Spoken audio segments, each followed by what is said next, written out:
তো বন্ধুরা, আবার একটা নতুন ভিডিও নিয়ে আমি তোমাদের কাছে হাজির হয়েছি। তোমরা আমার পাশে থেকো, আমার সহায় করো আমাকে, যেন আমি নতুন নতুন বার্তা আমি তোমাদের কাছে পৌঁছে দিতে পারি। আসসালামু আলাইকুম রহমতুল্লাহি ওবারকাতুহু।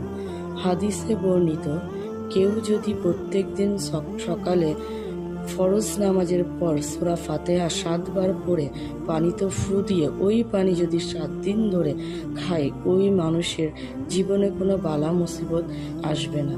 মহান রব্বিল আলামিন স্বয়ং নিজেই তাকে রক্ষা করবেন। তো বন্ধুরা, এই ছোট ছোট আমলগুলো আমরা অতি অবশ্যই আমরা এগুলো করব, যেগুলো করলে আমাদের জীবনের সমস্ত বাধাবিঘ্ন দূর হয়ে যায়। সেই আমলগুলো আমরা প্রতিনিয়ত করব, এটাই আমাদের জীবনের প্রধান অঙ্গীকার। তো চলো বন্ধুরা, আজ থেকে আমরা এই আমলগুলো করব এবং প্রতিনিয়ত তোমরা আমাকে ফলো করো, আমার ভিডিওগুলো